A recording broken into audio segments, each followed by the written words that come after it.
Hello everyone. तो कैसे हो आप सब? आई होप आप सब बहुत अच्छे हो और लाइफ में फुल फन कर रहे हो। तो देखो बच्चा लोग, आज हम करने वाले हैं कुछ गर्मा गर्म बातें, हॉट टॉपिक्स। गर्मा गर्म बातें, अरे यार उस सेंस में मत लेके जाओ। गर्मा गर्म बातें, गर्मा गर्म बातें करेंगे सिर्फ इलेक्ट्रिसिटी से लेकर, इलेक्ट्रिसिटी लेक्चर से रिलेटेड।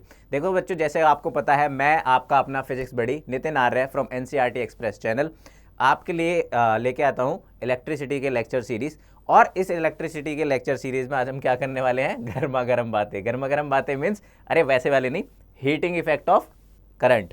तो अभी तक हमने इस लेक्चर में क्या पढ़ा है, मतलब इस लेक्चर से पहले पहले क्या पढ़ लिया है हमने? 11 लेक्चर कर लिए हैं और ऑलमोस्ट इस चैप्टर के जो काफ़ी बड़ा चैप्टर है इलेक्ट्रिसिटी, इसके एंड पे आ चुके हैं।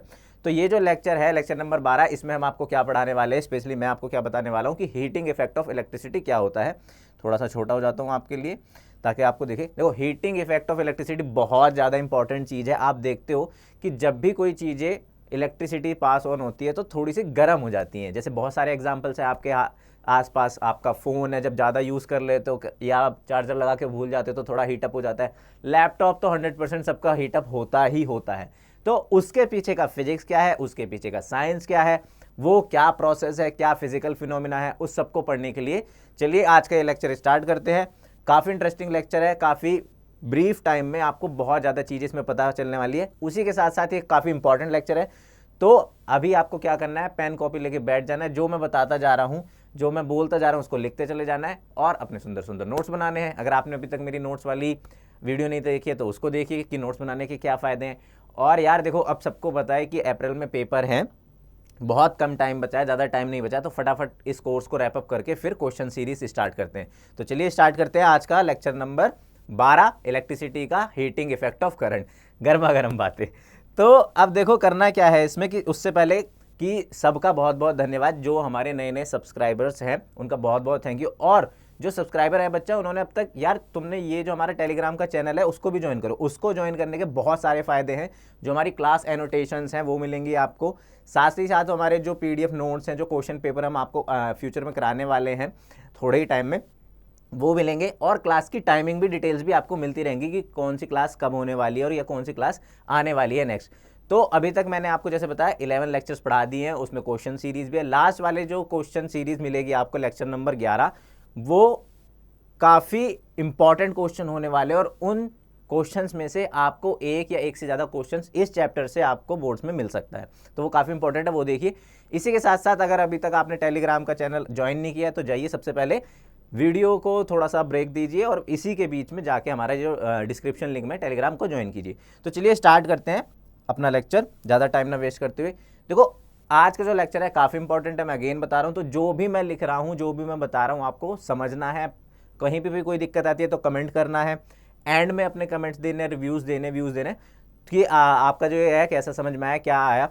तो अभी हम क्या बात करने वाले हैं? हीटिंग इफेक्ट ऑफ करंट की। कि जब भी हम किसी इंस्ट्रूमेंट में या रेजिस्टेंस में या बल्ब में, किसी में भी हम अपना करंट प्रोवाइड करते हैं तो उसमें हीटिंग इफेक्ट आता है। अब वो हीटिंग इफेक्ट आता है क्या, ऐसे है, क्या है उसके पीछे का राज और क्या है उसके पीछे की कहानी, वो उसको हम इस लेक्चर में कवर करने वाले हैं।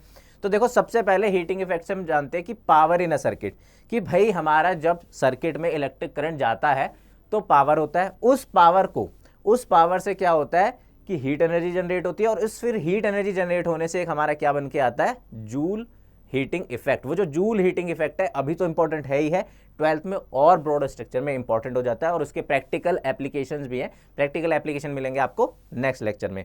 तो चलिए स्टार्ट करते हैं। देखो, power in a circuit basically है क्या, मैं सबसे पहले वो समझाता हूँ आप लोगों को कि किसी भी सर्किट में करंट जा रहा है, ठीक है। करंट जा रहा है मीन्स क्या हो रहा है कि आपका जो चार्ज है वो मूविंग है। करंट जाने का मतलब अगर आपने किसी सर्किट में, इंस्ट्रूमेंट में पोटेंशियल डिफरेंस लगाया है या वोल्टेज प्रोवाइड की है, तो जो उस इंस्ट्रूमेंट का जो कंडक्टर के जो इलेक्ट्रॉन्स हैं, जो चार्ज पार्टिकल है, वो मूव करेंगे, तेज तेज तेज तेज भागेंगे। अब वो जब तेज तेज तेज तेज भागेंगे और किसी पर्टिकुलर टाइम में भागेंगे, मतलब किसी पर्टिकुलर टाइम पीरियड के लिए आप चार्ज करोगे। जैसे आप अपना फ़ोन चार्ज करते हो तो उसमें पावर जाती है, पावर होता है सर्किट में। फ़ोन कितने, आधा घंटा, 1 घंटा, उसके बाद जब फुल चार्ज हो जाता है तो हटा लेते हो। तो टाइम मैटर करता है, साथ ही साथ वो जो मेरा पोटेंशियल डिफरेंस है और जो वो पोटेंशियल डिफरेंस कैरी फॉरवर्ड कराता है, मूव कराता है चार्ज को, वो होता है वर्क डन। तो हमने 8th क्लास में, सबसे पहले हम आते हैं पीछे क्लासेस में, हमने 8th में 9th में क्या पढ़ा था कि पावर क्या होता है। सबसे पहले हम ये देखते हैं, हमने 8th क्लास में 9th क्लास में क्या पढ़ा था कि power P equals to work done upon time taken. हम ये चीज़ पढ़ी थी कि power P equals to work done upon time taken, हमने पढ़ा था 8th में, if I am not wrong. 8th में हमने पढ़ा था, 8th में नहीं तो 9th में पढ़ाया कि पावर जो होता है work done upon time taken होता है। ठीक है, अब इस सर्किट में जो वर्क डन है, वो क्या है वो समझते हैं। देखो एक ही सर्किट आपको दिख रहा है, इसमें पोटेंशियल डिफरेंस है, बैटरी लगी हुई है और ये की है ना, कि की इज लाइक स्विच। आपने अपना स्विच ऑन किया तो ये सर्किट कंप्लीट हो जाएगा, और सर्किट कंप्लीट हो जाएगा तो क्या, इलेक्ट्रॉन्स मूव होंगे। अब देखो लिखा क्या है, आप इसको समझो आराम से।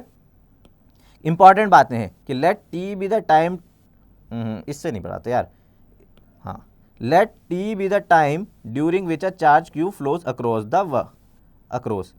ठीक है, कि ये जो सर्किट है, अक्रॉस द सर्किट है, कि ये जो टाइम है मतलब जो चार्ज है, जैसे ही आपने टाइम टी में ये जो चार्ज है मतलब टाइम टी के अकॉर्डिंग में फ्लो कर रहा है, कि टाइम टी है, टी टाइम तक ये जो चार्ज फ्लो कर रहा है, कब फ्लो कर रहा है, जब आपने पोटेंशियल डिफरेंस को ऑन कर दिया, मतलब ये सर्किट को ऑन कर दिया। सो वर्क डन क्या होगा, हमें पता है वर्क डन क्या होता है। जब हमने पोटेंशियल डिफरेंस पढ़ाया था आपको लेक्चर 2 में, तो उसमें पढ़ाया था कि जो पोटेंशियल डिफरेंस होता है वो वर्क डन होता है किसी चार्ज को मूव करने का। तो अगर मैंने पोटेंशियल डिफरेंस लगाया है तो अब उसको रिवर्स में समझो। अगर मैंने पोटेंशियल डिफरेंस लगाया है तो जो चार्ज मूव होगा उसका जो वर्क डन निकल के आएगा वो आएगा वी क्यू। हमने लेक्चर 2 में आपको बताया था बच्चा लोग, लेक्चर 2 में क्या बताया था आपको, कि लेक्चर 2 में बताया था कि जो पोटेंशियल होता है वो होता है work done upon Q, work done upon charge. ये बताया था मैंने आपको कि जो पोटेंशियल डिफरेंस होता है वो होता है कि किसी एक चार्ज को एक जगह से दूसरी जगह ले जाने का किया हुआ काम। तो इस पर्टिकुलर फॉर्मूले से, फॉर्मूला नंबर 1 लिख लेते हैं या इसका फॉर्मूला नंबर ए लिख लेते हैं। इस पर्टिकुलर फॉर्मूले से, इस पर्टिकुलर फॉर्मूले नंबर ए से, जो लेक्चर 2 में मैंने आपको अच्छे से समझाया था, इससे क्या समझ में आता है कि जब मैं सर्किट बनाऊंगा, जब मेरा किसी भी सर्किट में करंट फ्लो होगा, मीन्स चार्ज फ्लो हो रहा है, चार्ज फ्लो हो रहा है तो पोटेंशियल डिफरेंस है, क्योंकि हमने ओम्स लॉ पढ़ा है कि जब चार्ज फ्लो होगा, करंट होगा, पोटेंशियल डिफरेंस होगा। तो उसके अकॉर्डिंग जो मेरा वर्क डन निकल के आने वाला है, यहां से इक्वेशन ए से जो वर्क डन निकल के आने वाला है वो क्या आएगा, from equation a work done equals to क्या आ जाएगा, वी क्यू। और यही लिखा है यहाँ पे सी, कि work done in moving the charge q through a potential difference V is V q. कि जब आपने पोटेंशियल डिफरेंस वी लगाया और उसमें जो चार्ज फ्लो हुआ, किसी सर्किट में जो चार्ज फ्लो हुआ, उससे जो वर्क डन निकल के आएगा वो वी क्यू आएगा। Therefore the must supply energy equal to V q time. अब देखो यहां से पावर, मेरे को इस पावर से मतलब है, ठीक है, ये जो इसमें चीज लिखी है तो समझाने के लिए लिखी है कि एनर्जी वी क्यू हो जाएगी, टाइम टी हो जाएगा। अब इस पर्टिकुलर फॉर्मूला नंबर बी से आप देखो कि फॉर्मूला नंबर बी से आप समझो कि फॉर्मूला नंबर ए से आपको क्या समझ में आया, कि हमने पढ़ा था जो पोटेंशियल डिफरेंस होता है वर्क डन अपॉन चार्ज होता है। फिर फॉर्मूला ए से मेरे पास क्या निकल के आया है, इसको यहां से रिमूव करके यहीं पे लिखते हैं। फॉर्मूला ए से मेरे पास क्या निकल के आया है कि वर्क डन क्या हो जाएगा, वी क्यू, और इसको भी ब्रैकेट में बंद कर देते हैं। वर्क डन जो हो जाएगा मेरा वी क्यू हो जाएगा, ठीक है, वर्क डन हो गया मेरा वी और क्यू। तो यहां से पावर के जो फॉर्मूला मैंने अभी आपको लिखा है work done upon time taken, तो यहां से आपका जो पावर का फॉर्मूला आ जाएगा बच्चा लोग, power P equals to V q upon t. और हमको पता है, हमने सबसे पहले लेक्चर में पढ़ा था कि जो करंट होता है, करंट क्या होता है, करंट आई क्या होता है, चार्ज अपॉन टाइम। तो ये जो चार्ज अपॉन टाइम है इसको हम क्या लिख लेंगे, V into q by T, और क्यू बाई टी क्या होता है बच्चा लोग, वी आई। तो ये जो power P equals to V I का मेरा फॉर्मूला निकल के आता है वो यहाँ से आता है। तो अब आपको जब पूछा जाएगा power P equals to V I कैसे आया, तो आपको ये बताना है, ठीक है। इसमें कोई ज़्यादा रॉकेट साइंस नहीं है, जो मैंने अभी तक पढ़ा है उन्हीं को जस्ट रीअसेंबल किया है, रीअरेंज किया है। तो क्या समझ में आता है इस वाले फॉर्मूले से, जो फॉर्मूला नंबर 1 है इंपॉर्टेंट है, ठीक है, जो फॉर्मूला नंबर 1 है बच्चा लोग, फॉर्मूला नंबर 1 है, इंपॉर्टेंट है, इसको मार्क कर देते हैं कि power P equals to V Q by T और power P equals to V I. ठीक है, कि किसी भी सर्किट में जब करंट फ्लो होता है तो उसका जो पावर होता है, उसमें जो पावर जनरेट होती है, जो इलेक्ट्रिकल पावर है, P इक्वल्स टू वी आई होती है। कैसे होती है, हमने प्रीवियस क्लासेस में पढ़ा है कि power P equals to work done upon time taken. हमने लेक्चर 2 में पढ़ा था कि potential difference V equals to work done upon charge. तो यहां से वर्क डन क्या आ जाएगा, पोटेंशियल इनटू चार्ज, और पोटेंशियल इनटू चार्ज को जब इक्वेशन बी में रखोगे तो इक्वेशन सी या इक्वेशन 1 आ जाएगी। इक्वेशन 1 को ही मैंने कैसे आई है ये आपको समझाया। तो पावर इन ए सर्किट काफ़ी ईजी चीज़ है। अब ये जो पावर है, ये जो एनर्जी है, जब टाइम टी पीरियड तक जाएगी तो इसका जो फॉर्मेशन होगा वो हम समझते हैं, ठीक है। अब आ जाते हैं नेक्स्ट चीज़ पे। अब देखो ये जो हीट एनर्जी है ये कैसे जनरेट हुई। अब ये क्या बोल रहा है कि on the energy supplied to the circuit by the source in time t, कि किसी भी सर्किट में जब आप टाइम टी तक उसको पावर लगाओगे या टाइम टी तक उसको पोटेंशियल डिफरेंस लगाओगे, तो उस टाइम टी तक पोटेंशियल डिफरेंस लगाने से होगा क्या कि जो उसमें एनर्जी होगी वो क्या होगी, P into T, that is VIT। VIT कैसे है, अभी हमने प्रीवियस पेज पे आपको बताया है कि जो पावर P होती है वो VI होती है, और जब power P equals to VI है तो एनर्जी का जो फॉर्मूला होता है, जो हमने एनर्जी पढ़ा था, हमने एनर्जी क्या पढ़ा था, एनर्जी क्या होती है, power into time taken T. ये हमने पढ़ा था प्रीवियस क्लासेस में, मतलब 9th में 8th में, कि एनर्जी का जो फॉर्मूला पढ़ा था हमने ये पढ़ा था, ठीक है। इसको लिख देते हैं C। अभी तक हमने ABC में बात की है ना पीछे वाले पेज पे, A इक्वेशन B इक्वेशन, तो इसको लिख देते हैं C इक्वेशन। अब ये देखो कि हीट एनर्जी कैसे जनरेट हुई है इससे, कि आपने क्या किया है, किसी भी सर्किट में पोटेंशियल डिफरेंस लगाया तो उसमें करंट जनरेट होगा। अब जब वो पोटेंशियल डिफरेंस लगाया, जो करंट जनरेट हुआ उससे पावर जनरेट हुई उस इलेक्ट्रिकल सर्किट में। अब वो पावर जो जनरेट हुई वो टाइम टी तक आपने करंट लगा के छोड़ दिया, या आप ऐसे समझो कि आपने जो अपना फ़ोन है ना, जो आप अपना फ़ोन है उसको टाइम टी तक लगा दिया, तो वो जो एनर्जी जनरेट होगी, जो उसमें एनर्जी जाएगी, VIT, power into time, energy क्या हो जाएगी, पावर इंटू टाइम। तो on the energy supplied to the circuit by the source in time t is P into t, और P क्या निकल के आया है फ्रॉम इक्वेशन 1 या फ्रॉम इक्वेशन B से VI। तो यहाँ पे VI को हम रख देंगे, पुट ऑन कर देंगे, तो जो मेरा एनर्जी निकल के आएगी, एनर्जी यहाँ से क्या आ जाएगी बच्चों लोग, एनर्जी यहाँ से आ जाएगी, एनर्जी E, पावर क्या है VI करंट है यहाँ पे, और ये टाइम T, ठीक है। तो यहाँ से मैं एनर्जी का फॉर्मूला लिख देता हूँ, ये हो गया मेरा इक्वेशन D। अब ये देखो कि the energy gets dissipated in the resistor bulb as a heat. अब ये जो एनर्जी है ये हीट एनर्जी में कैसे कन्वर्ट होगी भाई, अब इसी पे सारा खेल छिपा हुआ है, इसी में सारी चीज है। ये एनर्जी हीट एनर्जी में ऐसे कन्वर्ट होगी। अब आप ऐसे समझो कि सपोज ये मेरा फोन है, ठीक है, ये दिख रहा है, ये AC का रिमोट है बेसिकली, बट ये समझो कि फोन है। इस फोन में मैंने आपको क्या किया है कि आपने अपना चार्जर प्लग इन किया। चार्जर प्लग इन होने के बाद इसमें कोई ना कोई, जब ये इंस्ट्रूमेंट है, फोन है, तो इसमें होगा क्या कि कुछ टाइम पीरियड के लिए जब करंट जनरेट होगा, तो करंट जनरेट होने के साथ साथ हमने ओम्स लॉ पढ़ा था कि V इक्वल्स टू IR। जो भी इंस्ट्रूमेंट होता है उसमें रेजिस्टेंस होता है, तो वो रेजिस्टेंस क्या करेगा कि ऐसे करेगा कि जब जितने टाइम पीरियड तक आप उसमें करंट जनरेट कराओगे तो इलेक्ट्रॉन फ्लो होंगे। इलेक्ट्रॉन का मोशन ही करंट है। इलेक्ट्रॉन जब फ्लो होंगे तो होगा क्या कि इलेक्ट्रॉन को फ्लो होने से रोकेगा रेजिस्टेंस, और जब वो रेजिस्टेंस रोकेगा, अपोजिट में वर्क करेगा, तो वो जो एनर्जी आप प्रोवाइड कर रहे हो, आप एनर्जी प्रोवाइड क्या कर रहे हो, चार्ज फ्लो होने के लिए, इसमें चार्ज जाने के लिए, बैटरी में, बैटरी को चार्ज करने के लिए, बट रेजिस्टेंस क्या करेगा, अपोजिट में वर्क करेगा। तो एक अपोजिट में हीट एनर्जी निकलती है, एक अपोजिट में एनर्जी डिसिपेट होती है, एनर्जी खर्च होती है। डिसिपेट का हिंदी मीनिंग है एनर्जी खर्च होती है। तो वो जो एनर्जी खर्च होती है ना बच्चा लोग, वो ही हीट एनर्जी होती है। तो जो आप वो अपने इंस्ट्रूमेंट को जब गर्म होते हुए देखते हो, जैसे कि आप फ़ोन देख लो, सैमसंग के फ़ोन तो इतने गर्म होते हैं कि फट ही जाते हैं, है ना, कि फ़ोन है, या फिर मेरा जो लैपटॉप की बैटरी है, जब आप लैपटॉप की बैटरी को परमानेंट चार्जर पर रखते हो, लैपटॉप को ज़्यादातर यूज़ करते रहते हो, तो जो वो एनर्जी है इलेक्ट्रॉन को फ्लो कराने की, उसके अपोजिट में जो वर्क कर रहा है रेजिस्टेंस अपना उसको रोकने की, वो जो रेजिस्टेंस में एनर्जी जाती है, वो जो डिसिपेट होती है, वो एनर्जी कन्वर्ट हो जाती है हीट एनर्जी में, and that is known as heat energy H equals to VIT। अब वो उतनी ही होती है जितनी एनर्जी आप प्रोवाइड कर रहे हो। फिर कहोगे तो चार्ज कैसे हो रहा है, ऐसे होता है चार्ज कि आपका चार्ज हो गया, बट चार्ज होने के बाद जब वो स्टार्ट करता है मूव होना, कौन, इलेक्ट्रॉन जब मूव होते हैं, जब करंट फ्लो होता रहता है, तो रेजिस्टेंस वर्क करेगा V इक्वल्स टू IR से, और जब मेरा रेजिस्टेंस वर्क करेगा तो रेजिस्टेंस क्या करेगा, उसको अपोज करेगा।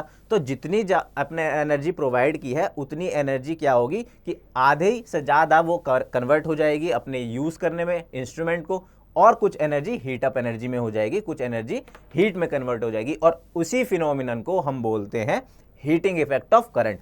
हीटिंग इफेक्ट ऑफ करंट क्या है, अच्छे से समझ लेते हैं कि सपोज जैसे मैंने आपको ये इंस्ट्रूमेंट दिखाया था, ऐसे समझो कि सपोज ये आपका क्या है, सपोज ये आपका थोड़ा और छोटा हो जाता तो आपको अच्छे से समझ में आए।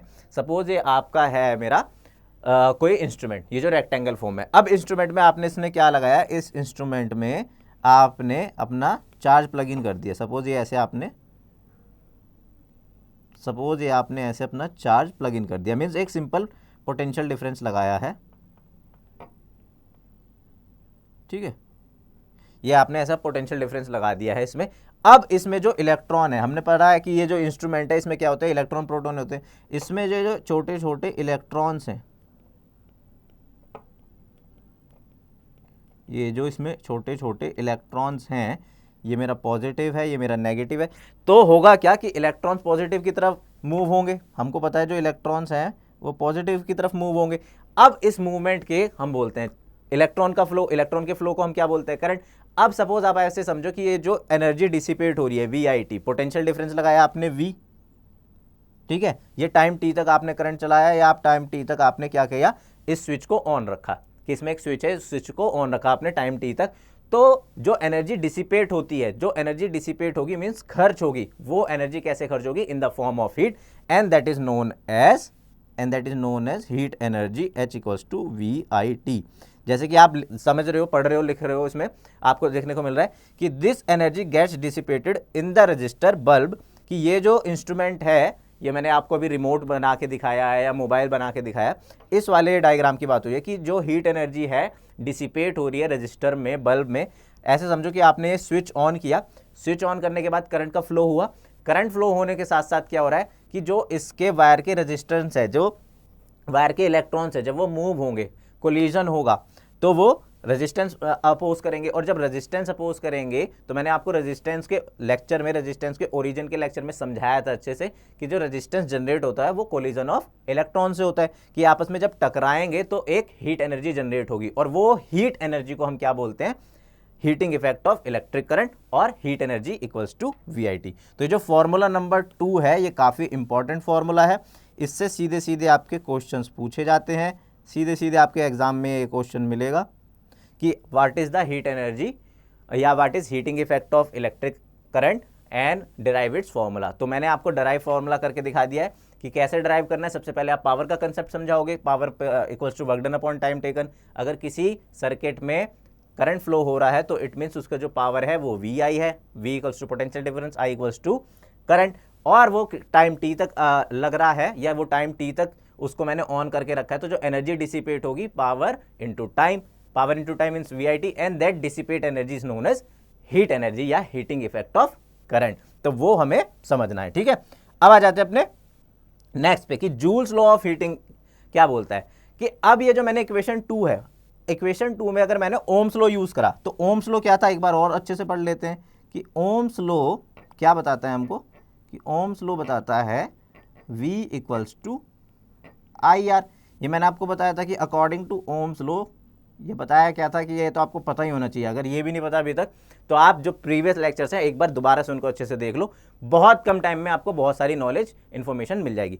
तो power P equals to power P, देखो पावर याद रहा है। ओम्स लॉ के अकॉर्डिंग हमने ये पढ़ा था कि ओम्स लॉ क्या बताता है, ओम्स लॉ ये बताता है कि जो पोटेंशियल डिफरेंस है और जो मेरा करंट है सर्किट में डायरेक्टली प्रोपोर्शनल होते हैं, और प्रोपोर्शनलिटी कांस्टेंट को हम रेजिस्टेंस बोलते हैं। Basically V equals to IR, बस इतना याद रखना है। तो V इक्वल्स टू IR जब अब इस इक्वेशन 2 में यूज करोगे, तो ऐसे समझो, अभी तक मैंने इक्वेशन 2 से क्या पढ़ा था कि from equation 2 heat energy equals to VIT। इस V की जगह मैंने क्या रख दिया है, IR into I into T। तो जो मेरी हीट एनर्जी निकल के आने वाली है बच्चा लोग, I²RT। ये वही फॉर्मूला है जो इसमें लिखा है, बट आया कैसे है ये मैं आपको समझाने की कोशिश कर रहा हूँ, ठीक है। कि ये जो हीट एनर्जी का फॉर्मूला है according to Joule's law of heating. ये जूल्स लॉ ऑफ हीटिंग क्यों कहलाया जाता है कि जो हमारे साइंटिस्ट थे जूल, उन्होंने सबसे पहले ये इन्वेंट किया, उन्होंने सबसे पहले ये देखा कि जब भी किसी इंस्ट्रूमेंट में, जब भी किसी रेजिस्टेंस में, बल्ब में, एप्लीकेशंस में, मतलब किसी भी इंस्ट्रूमेंट में जब करंट फ्लो होता है तो जो उसमें हीटिंग एनर्जी होती है वो डायरेक्टली प्रोपोर्शनल होती है रेजिस्टेंस के, डायरेक्टली प्रोपोर्शनल होती है टाइम के, और पावर के, इलेक्ट्रिक करंट के 2 टाइम्स होती है। या फिर ऐसे समझो कि जो एनर्जी डिसिपेट हो रही है, जो हीटिंग एनर्जी जा रही है, उसका जो फॉर्मूला होता है I²RT। अब इसको बोलते हैं, this is known as Joule's law of heating. The law implies that the heat produce in a resistor और बल्ब इज। अब देखो ये लॉ क्या बोलता है, सीधा सीधा आपसे 2 तरीके के क्वेश्चन पूछे जा सकते हैं। पहला तरीके का क्वेश्चन कैसे फॉर्मेट होगा वो मैं समझाऊंगा, बट इस लेक्चर में भी समझ लो, सुन लो एक बार और नोट डाउन कर लो। पहला तरीका क्वेश्चन कैसे आपको पूछा जा सकता है कि what is heating effect of current, derive the formula of heat energy. तो आपको जो पावर वाला कंसेप्ट है वो समझाना है, heating effect of current H=VIT तक समझाना है। दूसरा क्वेश्चन सेम, अब हीट के 2 फॉर्मूले हैं, फॉर्मूला नंबर इसको 3 लिख लेते हैं, इसको मैंने नेमिंग नहीं दी थी तो इसको दे देते हैं नेमिंग, इसको फॉर्मूला नंबर 3 लिख लेते हैं, ठीक है। तो या तो फॉर्मूला नंबर 2 तक पूछा जाएगा या फॉर्मूला नंबर 3 पूछा जाएगा। जब भी आपसे जूल्स लॉ ऑफ हीटिंग पूछा जाए या आपको बोला जाए क्वेश्चन में according to the Joule's law of heating, तो आपको फॉर्मूला नंबर 3 यूज करना है, H=I²RT। आपको हीट एनर्जी पूछा जाएगा तो V= आपको क्या यूज करना है, VIT। तो ये चीजें आपको ध्यान में रखनी है। अब क्या बोल रहा है कि according to the Joule's law of heating, कि किसी भी रजिस्टर में, किसी भी बल्ब में, किसी भी इंस्ट्रूमेंट में जो मेरा हीट एनर्जी है directly proportional to the square of current. ये काफ़ी इंपॉर्टेंट बातें हैं और इंपॉर्टेंट के साथ साथ आपसे सीधी सीधी पूछी जा सकती है। ये काफ़ी इंपॉर्टेंट बातें हैं, तीनों की तीनों जो ये पॉइंट्स हैं इंपॉर्टेंट हैं और ये आपसे सीधे सीधे एग्जाम में पूछे जा सकते हैं। कैसे पूछे जा सकते हैं, इसका क्वेश्चन नंबर 2 कि define Joule's law of heating in a electric circuit in a electric chapter, define Joule's law of heating, ठीक है, बस इतना पूछा जाएगा। Give its formula, write its formula और एक्सप्लेन। तो एक्सप्लेन में क्या करना है कि according to the Joule's law of heating H=I²RT। So Joule's law क्या बताता है कि किसी भी सर्किट में, किसी भी इंस्ट्रूमेंट में जो मेरी हीट एनर्जी होती है वो करंट के स्क्वायर के प्रोपोर्शनल होती है, टाइम के डायरेक्टली प्रोपोर्शनल होती है और रेजिस्टेंस के भी डायरेक्टली प्रोपोर्शनल होती है। और यही 3 चीज़ें इसमें लिखी हैं, ये काफ़ी इंपॉर्टेंट है, तो इनको मार्क भी कर लेते हैं कि directly proportional to the square of current for a given resistance, given resistance means instrument के लिए, directly proportional to the resistance for a given current, directly proportional to the time for which current flows through the circuit या flows through the resistor. अब देखो ये क्या लिखा है, थोड़ा सा कन्फ्यूजन सी लैंग्वेज है और ये कन्फ्यूजन सी लैंग्वेज को ही समझाने के लिए ये वीडियो है आपके लिए कि directly proportional to the square of current, कि किसी भी रेजिस्टेंस में, किसी भी इंस्ट्रूमेंट में जितना करंट जा रहा है उसके स्क्वायर पे प्रोपोर्शनल है। जैसे कि आप देख रहे हो H=I²RT है, directly proportional to the resistance of a given current. यहाँ पे करंट को प्रायोरिटी दी गई है कि जब भी आप किसी सर्किट में करंट दोगे या पोटेंशियल डिफरेंस लगाओगे तो करंट के स्क्वायर के प्रोपोर्शनल होगी। जितना करंट लगाओगे उससे जो मेरा रेजिस्टेंस जनरेट होगा, क्योंकि V=IR, रेजिस्टेंस के डायरेक्टली प्रोपोर्शनल होगी। और जितने टाइम तक आप करंट ऑन रखोगे, जितने टाइम तक आप पोटेंशियल डिफरेंस या करंट ऑन रखोगे उतने टाइम तक होगा। तो ये वाला जो Joule's law of heating effect है ये क्या बोलता है कि ये करंट को प्रायोरिटी देता है कि आपने करंट ऑन किया तो जो करंट का स्क्वायर है उसके स्क्वायर पे हीट एनर्जी प्रोड्यूस होगी। जो करंट से जनरेट हुआ रेजिस्टेंस है सर्किट में उस रेजिस्टेंस के डायरेक्टली प्रोपोर्शनल होगी। और जितने टाइम तक आपने करंट जनरेट किया है, जितने टाइम तक आपने करंट का जो सर्किट है वो ऑन रखा है, स्विच ऑन रखा है, तब तक होगी। तो जूल्स लॉ ऑफ हीटिंग क्या है, करंट को प्रायोरिटी लेके चलता है।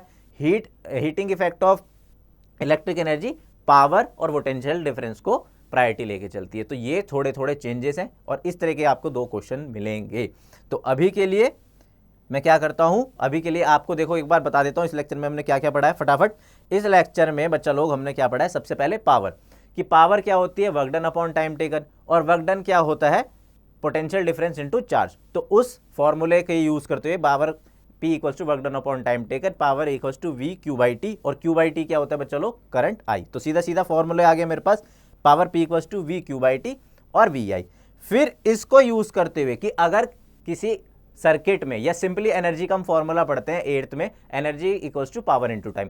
तो वो इलेक्ट्रिकल सर्किट में भी अप्लाई होगा। तो इस इलेक्ट्रिकल सर्किट में जो एनर्जी जा रही है वो कितनी जा रही है, energy power into time. Power हमने क्या पढ़ा है, VI। तो एनर्जी जो डिसिपेट होगी in the form of heat, जब भी आप किसी फोन को चार्ज करते हो, लैपटॉप को चार्ज करते हो या एनीथिंग, सब होते हैं अलग अलग क्वांटिटी में होते हैं हीट अप।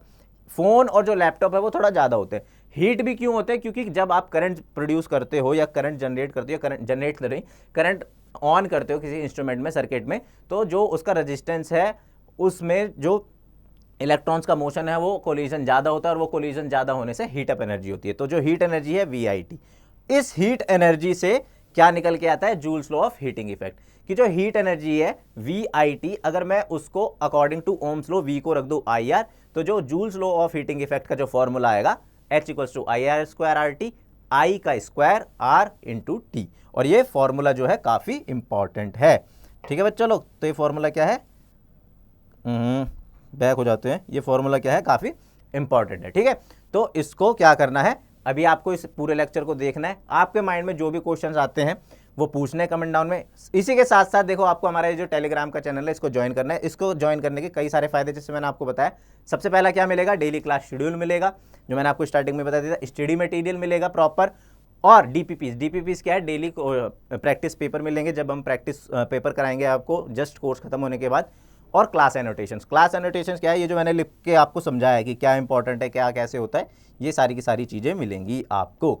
तो अभी के लिए बहुत बहुत थैंक यू, सलाम, नमस्ते, राम राम। मैं आपका अपना physics buddy from NCERT express channel आपके लिए लेके आऊँगा ऐसे ही एक्साइटिंग लेक्चर्स, जाके आपके छोटे से छोटे टॉपिक्स एकदम क्लियर हो जाए, कम टाइम में क्लियर हो। और आपको क्या करना है, बस इस चैनल को सब्सक्राइब करना है, हमारा टेलीग्राम चैनल को ज्वाइन करना है। आपको कोई भी कमेंट, मतलब कोई भी इशू है, कोई भी सजेशन है, कोई भी डाउट है इस पर्टिकुलर लेक्चर से या एनीथिंग फिजिक्स से रिलेटेड, तो आपको कमेंट कर देना है। तो अभी के लिए बाय बाय।